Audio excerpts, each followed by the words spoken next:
Well, hey everybody, welcome to another edition of Blue Star Roundup. My name is Rob Vale. This is Levi Batchelor. We are with the Middle Tennessee Dallas Cowboys fan club. We are getting ready to talk about the Green Bay game, and what a win that was. What a big win. 30-16. Big win. This was the test that we all kind of looked at when, we all said when we go into the break, we'll really know what this team's really all about. Yep. And how they stand up to some stiffer competition.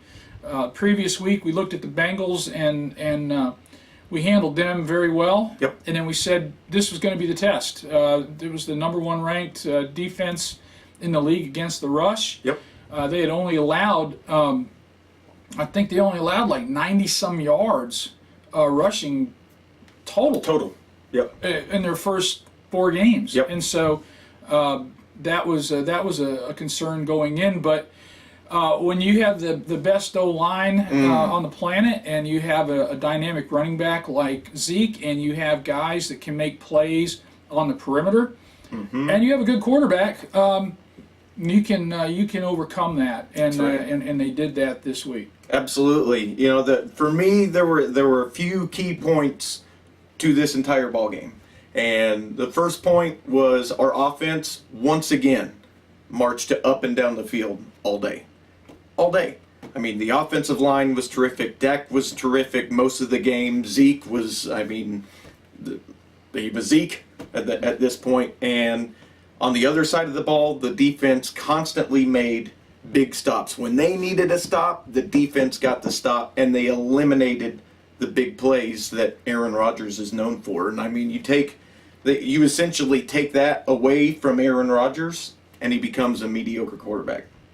Yeah, and the thing what we had said last week, and it kind of proved to be the case. If you get some pressure on him and you keep him inside the pocket, and you can get to his feet a little bit, he'll make some errant throws. Yep. And that's kind of what happened too. We got some more pressure inside, and so we caused some real problems. Well, I should say the Cowboys defense, it did create a lot of problems for him inside, and so it really did played out like we hoped it would. Yep. And just really excited about where this team's going. Absolutely. Just to take a look at a few of the things from this past game, a couple of the stats like we do every week. Dak Prescott was 18 of 27, 247 yards. It's okay. Not standout stellar, but wasn't too bad. Got the job done. Yep, 3 touchdowns. Finally got that interception that you didn't want to see happen, but you kind of knew at some point that it would come. Hey, but it came after he broke the record. Yeah, that's correct. He set the record, beat Tom Brady's mark. So all in all, not too awful bad. Of course, he's the thing we all look at with Dak at this point is, he's turned the ball over a few times now. Twice in this game, threw an interception and he lost a fumble. Yep. He had 2 fumbles the week before. One of them he lost. Yep. So one of the things that we're seeing a little bit with Dak right now is the ball security kind of issue. Now, not so much with these throwing the interceptions, but handling the ball handling part of this. And again, young quarterback, still learning, but he's doing a great job. So that's one of the warts that you're going to get. So still not overly concerned about that. Zeke Elliott, 157 yards rushing. He gained more yards against the Packers than all the teams before him gained against them combined. So, yay, Zeke. That's right. Offensive line just doing an awesome job there. Receiving, a couple interesting things. Terrence Williams led the league in yards. He had 75 yards. Cole Beasley again led the league, led the team in catches. 6 catches, 58 yards, but he had 2 touchdowns. Yep. The reason I want to keep talking about Cole a little bit is because as we move forward, what he's doing opens up a whole lot of other possibilities for this offense. Absolutely. Where he's finding where last year he wasn't really finding those soft areas. He was, but you're seeing it. You're seeing him take those 7-yard passes, and in the soft area of the zone. I think what he brings now to the plate, not only with that, but also adding that to his breakaway speed, the fact that he can get deep on the linebackers out of that slot, gives Dak, and you can see it in his stats. Yep. Gives Dak a lot more options, and Dak really has a good relationship with him. Yes. Maybe more so, obviously, than maybe Dez. Just simply because they haven't worked together quite as much because of Dez's injury, Right. And maybe even more so than Witten. Although Witten had 4 catches for 42 yards as well. Big so, catches too. So I mean, Cole Beasley's just one of those guys that keeps bringing it. And but I just thought it was interesting that at one point in training camp, in his rookie camp, he thought, "Man, this ain't for me." Yeah. Cole, if you're watching, this for you, as you know by now. Well, and it looks like, in my eyes, it looks like Beasley has gotten a whole lot better on his feet as well. Fast feet. Yeah, because the last couple of years, what we've seen is him be able to make those catches and immediately go down. That we weren't able to see a whole lot of his speed because whether it was a balance issue or his feet. The not set correctly when he was making the catch, but now what we're seeing is he's making the catch, planted very well on his feet, and is able to make those turns and make those cuts to be able to find those gaps in the defense and turn it upfield. Yeah, and well, I tell you, a great example of his footwork was what you saw on that touchdown catch when it was I think it was like a 4-yard touchdown catch. Yep. What he did was he slow played the ball, or he slow played the route. He started just kind of walking off the line as if he was going to block, and because it was a play action. But what he did with his feet when he kind of slow walked that off the line, his feet were so quick, Yep. and he burst to the outside that the defensive back just he stuttered inside and he just stood still. Yep. Those are the kind of things that make a very good wide receiver better. Yes. So kudos to Cole and to Randy Moss for taking him out there and helping him. But it was great. And how about the Linehan for a great play call here? Yeah. How about all the coaches? I mean, Marinelli, this defense this past week, to be able to limit Rodgers the way they did, Marinelli could not have drawn up a better defensive way. And I mean, the players executed it to perfection. That was the classic definition, the exact definition of a bend but don't break defense. They never gave up the big play. They always had the ball. I mean, the entire defense always had the ball in front of them. And I mean, they tackled well. When the game first kicked off, they looked a little shaky in their lane assignments, but that got corrected very quickly, and they played very sound up front, very sound in the secondary again, and this time was able to force some turnovers. And they've been doing it all year, and we know that a lot of the competition hasn't been stellar. Right. But think about the receivers that they've went up against. Odell Beckham Jr., he didn't do a whole lot.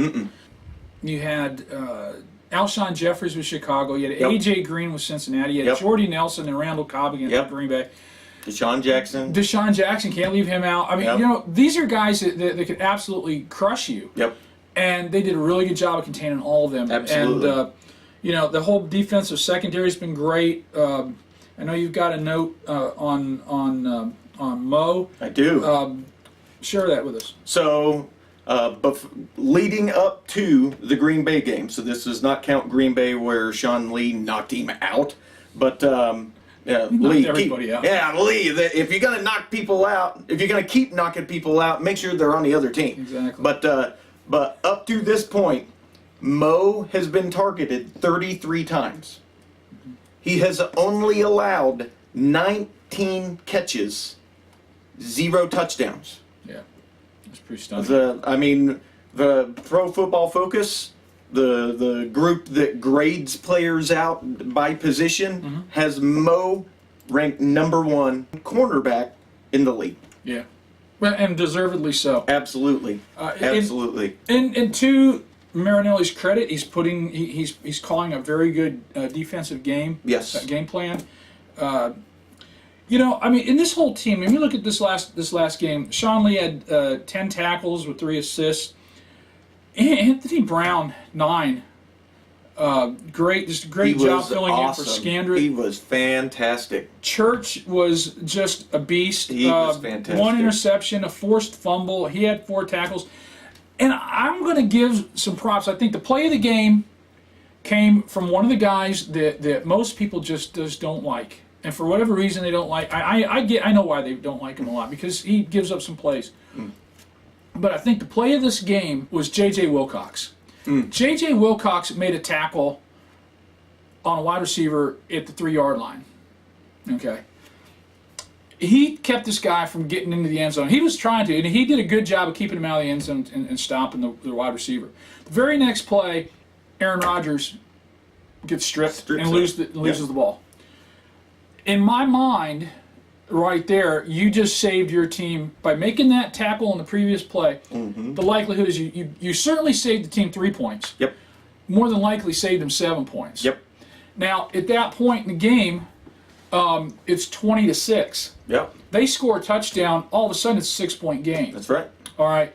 And it changes the complexion. It changes how Green Bay calls plays. It changes how you call plays. Absolutely. It changes the entire view of this game. And, and I just say, kudos to J.J. Wilcox.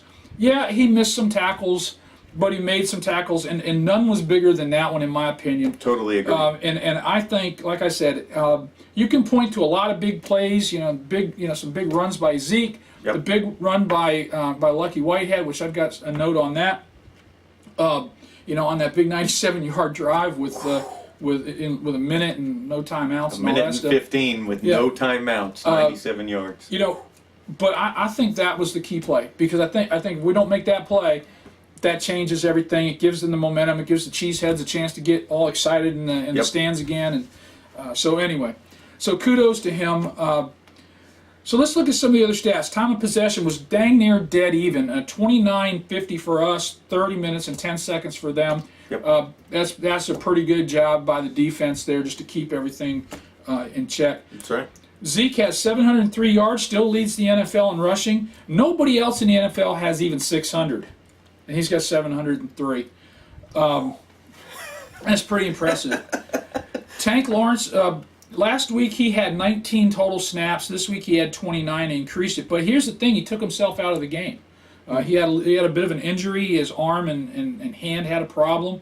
Had an MRI yesterday, I believe it was, and everything is good news for him. He's going to be ready to go for Philly, and you'll see some increased snaps, and you're going to need it, some increased snaps against Philly. So all in all, it's just been a fantastic run so far. Yes. A quick note on that 97-yard drive. Yep. The run by Lucky Whitehead. As it turns out, DAK messed up. That was a called play. But what has to happen is when that cornerback comes in and checks down, they have to check out of that play. He had already called Lucky Whitehead in motion, and he didn't know to check out, or he didn't either he didn't know to check out, or he didn't see the corner. But what happened was he just went ahead with the play. Lucky took the ball, and fortunately, Swaim and Witten got really good blocks on that outside, and he turned it up, and obviously the rest is history. Right. But it was just kind of interesting to see how a big play like that can happen, even when it's not supposed to happen. That's right. It's all about execution. Yeah, it's all about execution. It is. So anyway, that's. You know who else? Speaking of Tank being ready for Philly, you know who else said they're going to be ready for Philly, right? Who's that? Oh, Dez. Yeah. He's going to be. He left no questions. He can't wait. He's going to be crazy. That's right. I think he's going to go off in Philly, just my opinion. But let's see what happens. All right. I just want to. In one more quote, just to kind of focus on DAK for a second. DAK has been really, really good with the media this year, because all the questions been, hey, how's Tony going to come back? Is it your team? He's handled it really well. But when they asked him about the pressure playing at Lambeau Field, where the Cowboys hadn't won in for like ever, he said, I thought it was great. He said, I looked up in the stands and saw all those number 4 jerseys. He said, I thought they were for me. So, never mind that it was Brett Favre Day there, but it was. I thought it was a great line, and it just kind of shows his humility and a sense of humor. So, well, all right, we're going to take a break. When we come back, we're going to have a very interesting discussion. It's happening. We struggled with it. We didn't know we wanted to do it, but you know what? The universe has sucked us into this this next discussion, and we'll talk after the break. Make sure you check out our sponsors. We have a brand new sponsor as well, the Ultimate Sports Fan in Mount Juliet, Tennessee. If you guys are looking for some great either Cowboys gear, or even if you're a Preds fan or a Vols fan or anything like that, they've got all kinds of great stuff: hats, shirts, sweatshirts. They've got mini helmets, and just it's a great store just to buy a bunch of cool Cowboys stuff. Please check them out. They're in the Paddock area in Mount Juliet, which is where the Walmart and Lowe's is. Come out to Mount Juliet, stop in, tell them you saw you heard about them on our video here from the Middle Tennessee Dallas Cowboys Fan Club, and support a local business. Absolutely, it's awesome. They're a great bunch of people. So check it out, and we'll be back in a second.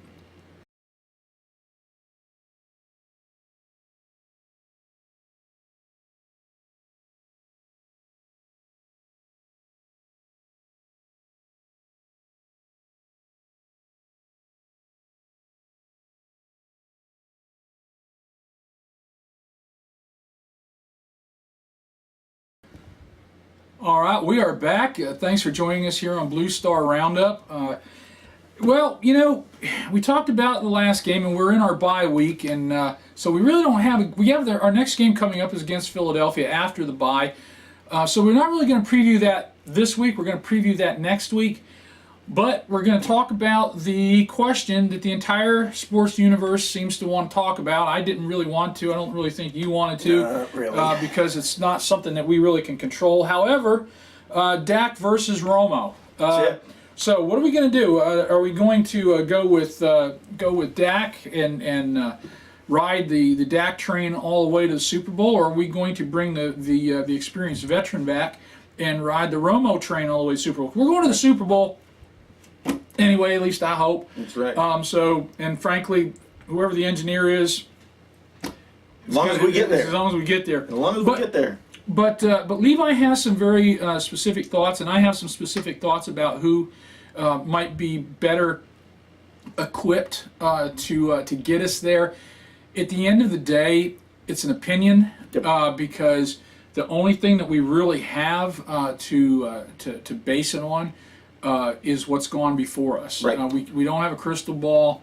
We don't know. Otherwise, we would be doing this video in a much nicer facility if we did. Yeah. I know the lottery numbers. Yeah, no kidding. You know, but at the end of the day, no matter what camp you're in, whether you're in the ROMO camp, whether you're in the DAK camp, it's all Cowboys. That's right. We're all Cowboy fans, That's right. and the reason that we have these discussions is because we're passionate about our team. Yep. So let's get right into it. In my opinion, I mean, if we're looking at it, and I was the guy who said, privately, that you don't lose your job to an injury, and I said, and when Romo's ready and he's healthy to come back, he comes back. Since then, some people that I respect immensely have come out and said, the way they're going right now, you might want to reconsider that, and you might want to consider keeping DAK in there. And those guys that I respect are guys like number 22. Emmitt Smith, Roger Staubach, who was at the top of my list, Aikman, even Drew Pearson, and really, I think what their thought is that you've got a chemistry going with these guys. Yep. You have a streak. You've got a hot hand.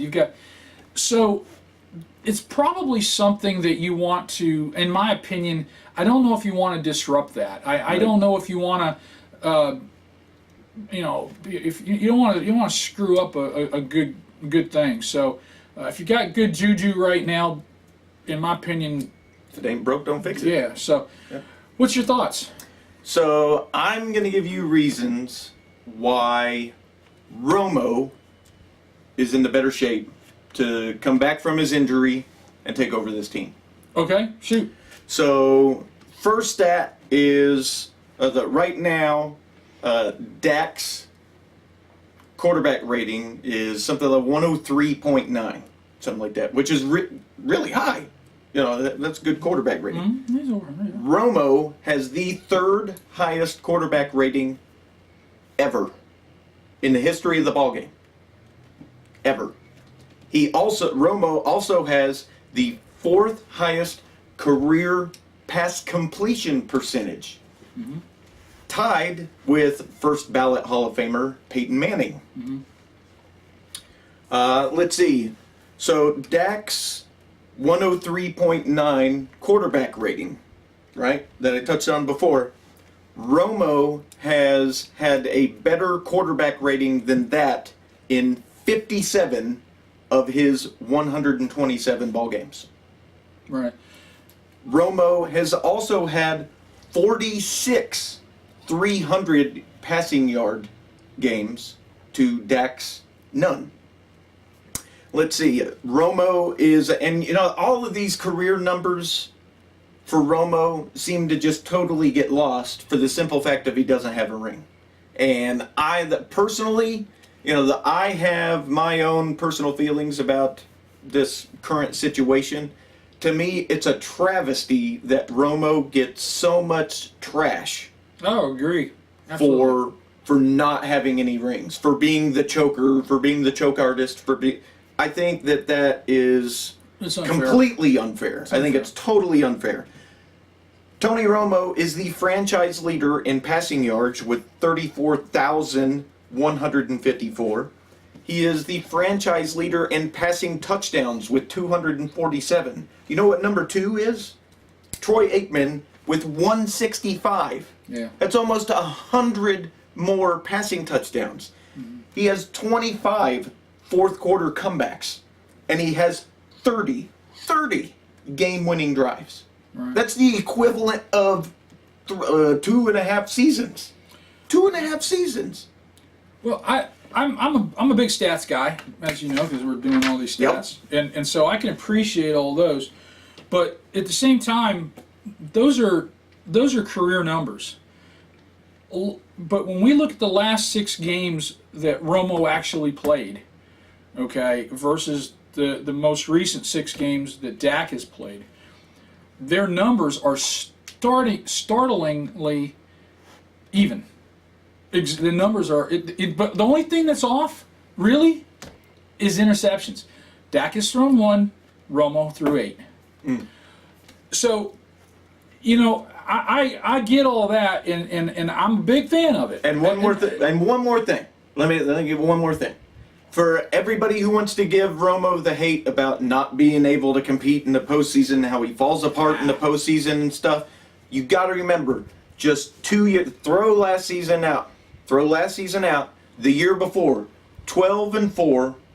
We are one Des caught it away from the NFC Championship game. I absolutely agree. And I think the hate that he gets is unwarranted. I think it's and to be frank with you, the people that have that hate just are football ignorant. Yep. I mean, I just don't. If they understood football and they looked at it and they understood what was going on, and they'll say, "Well, it's all about the ring." Okay, yep, I agree.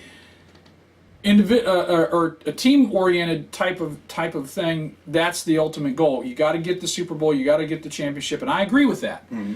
But that doesn't mean that you're not a great quarterback. Doesn't mean you're elite, because Dan Marino doesn't have one, Warren Moon doesn't have one, Fran Tarkenton doesn't have one, and they're in the Hall of Fame. Okay, so keep that ring stuff to yourself, because it doesn't mean Get it anything. out of this conversation. This is a anything. football conversation, not a ring conversation right now. So at the end of the day, in my opinion, you take a look at all of these things that we're talking about. You're talking about the the stats and where Romo was and where he essentially is, and where Dak is at right now and where he's playing. The only reason we're having this conversation is because we're all pretty much blindsided by how good Dak is playing. Yep. We just never expected it. When Kellen Moore broke his leg, everyone's hair was on fire because we now have to get I mean, it was life or death. We have to get Nick Foles. Right. Nick Foles. Go get Michael Vick or somebody. Yeah, Anybody. We needed a veteran quarterback. Yep. To back up Romo. Yep. And Nick Foles told us to pound sand, and we didn't really see anybody else out there that we wanted right then. We thought we'd bide our time, and next thing you know, Romo breaks his back, and we all clinched up, and we stayed clinched for a few weeks. Yep. And we thought, God, we got to trade the farm for a quarterback. We got whatever. And then Dak. Happened. So the reason we're having this conversation is because he's playing so well. Yes. He's got good chemistry. We talked about it earlier. He's got good chemistry with Cole Beasley. He's got good chemistry with some of the other wide receivers. Him and Zeke are like frickin' frack anymore. I mean, they're just, these guys mesh together really well. Yep. And the offensive coaches are calling a game plan for him. Now,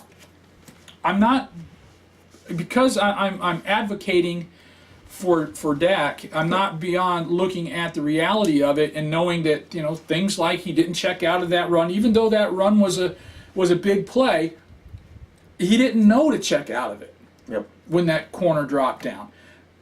He was inaccurate early on in the game. He misses some of those. He misses some of those out routes. Yes. And he misses them high. Yes. And sometimes he throws behind his receivers a little bit. Again, rookie, learning. He will acclimate. He'll get there.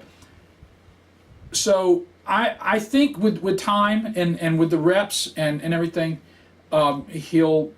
He can be that guy, and that's why I'm saying, maybe you stay with him. I mean, when you have a guy like Roger Staubach, who's a Hall of Famer and a 2-time Super Bowl champion, and you have Troy Aikman, who's a 3-time Super Bowl champion and a Hall of Famer, and you have a Drew Pearson, who's a Super Bowl champion, and he's a Ring of Honor guy, and probably should be in the Hall of Fame. Just look at his numbers, and Emmitt Smith, Hall of Famer. These guys have all been in the locker rooms. Yep. Don't mess with chemistry. If it's working, if it stops working, then you got a whole different discussion. Right. But until that doesn't work, stay with it, in my opinion.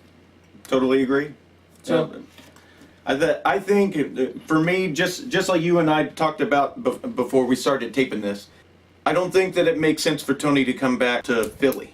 No. I think it makes more sense to let Dak get in there, leave the hot hand in, let Romo take another week, because just like you said, I mean, with it being the bye week, they're not going to be practicing a whole lot anyway. Yeah, so I mean, you got to get Romo. He's got to be able to get the rust and stuff knocked off. You don't want him walking into that football game cold.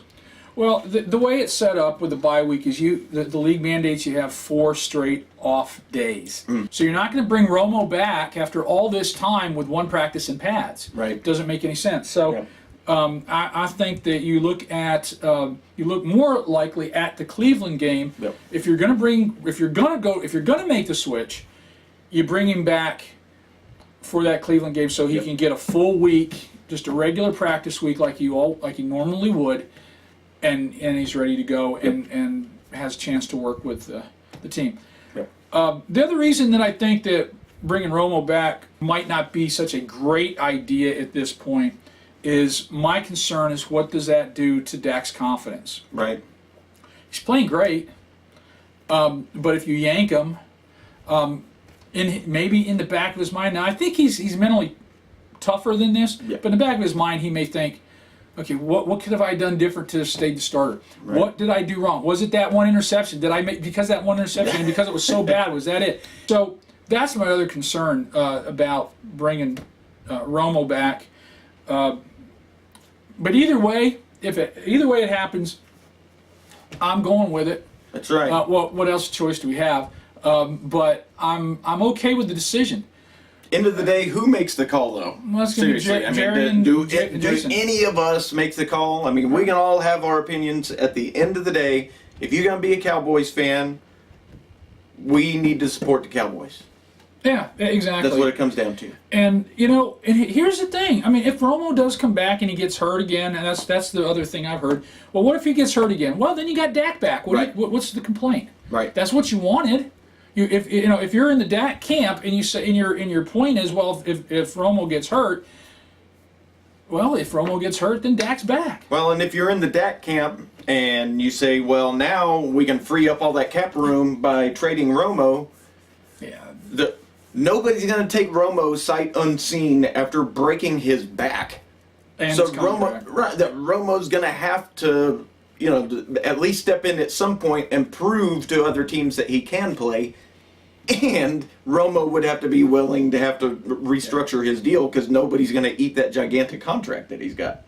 Right. Yeah. And again, you're just reiterating, what we've. Or you release him and end up eating all that dead money and have no money next year to be able to get more help on defense. Or if you did, shore up other holes. If you did, it would be spread out over 2 years, but it would still be a significant hit. Yep. I think Romo deserves a chance. Yep. I just don't know if this is the chance right at this point in time. Right. But I will tell you this: if you pull DAK for Romo, and Romo really is either very mediocre or underperforms, yep. It's going to be really hard to go back to DAK based on performance. Because now you are going to have that locker room screwed up. Right. If it's a performance thing, then you've got the locker room. If it's an injury, totally different scenario. Yep. Different psyche, different mentality in the locker room. But if he goes out there and stinks up the joint, now you got other problems. Right. And then you start getting things like locker room splits and dysfunction and all that hoo-ha, which is why I think you stay where you are right now until you are forced to make a move, if you're forced to make a move. Yep. If DAK just starts going south and he starts throwing picks right and left and he's losing games, then you easily justify Romo. Yep. If DAK gets hurt, easily justify Romo. But if you just make it for the sake of making the switch, you create. I think you can safely do it. I think you can bring Romo back right now and still have the locker room. There won't be a problem. I think that they'll still say, yeah, he's our quarterback, he's our guy, let's go, and everything. But if he starts underperforming, then they'll start thinking. And then if you pull him, now you've got an issue. Jerry has to make the decision. That's right. I want his checkbook, but I don't want his decision making. So anyway, so that's kind of it. We did it. We got it. So no more. We're not going to talk about it anymore unless we absolutely have to. That's it. Unless we absolutely have to. That's it. We would love to hear your comments on it. Yes. Put some comments below the video or post them on our Facebook page. We're going to put a link to this over there as we do every week. And you never know what question might pop up as gotta watch a whole video as a trivia. I mean, I might just, like right now, I could just say the word Roger Staubach, and if I say at the watch party, what was the last player I mentioned, and you don't know who that was, then you're missing out. Likelihood is that's not going to be it, but it might. I'm sneaky that way. Anyway, check out our sponsors. You're going to see them come up here. We've got GameDaySportsTours.com. These guys are awesome. They supply all of our autographed photos that we give out at our watch parties. And our official travel partner. And our official travel partner as well. If you want to go to a game with them, or if you're going to go to a game, you go to GameDaySportsTours.com. Check them out. You will have an awesome time. You'll meet current players. You'll meet legends. It's a great experience, and good food and hotel and all that stuff. You're going to have a good time. join us with our watch parties out at Sam's Sports Grill, or Blue Turtle Bay in Old Hickory, Tennessee. Yep. It's right on the beautiful Cumberland River. We had fantastic. our first watch party this past week. Man, wasn't that awesome? It was awesome. If you weren't there, you missed out. The venue is amazing. Food is fantastic. The drinks are cold. You gotta come out. You gotta come out. The service was great. Everybody had a great time out there. Yep. And it's our new home, and we are really glad we made the move out there. Yes. So come out to our next watch party, which is going to be for the Eagle game. It is going to be a Sunday night game. It's a 7 o'clock, I think. We'll be out there probably around 6. Yep. So to get people in and get them signed in and all that stuff for drawings and giveaways and all that fun stuff. Yep. So come out and enjoy it. It's a Sunday night, and you have to get up for work the next day. I get it. But boy, is it worth it. No excuse. Get out here. Come out and enjoy. Get out. So check out Sam's Sports Grill. The link to their website is below this video too. Yep.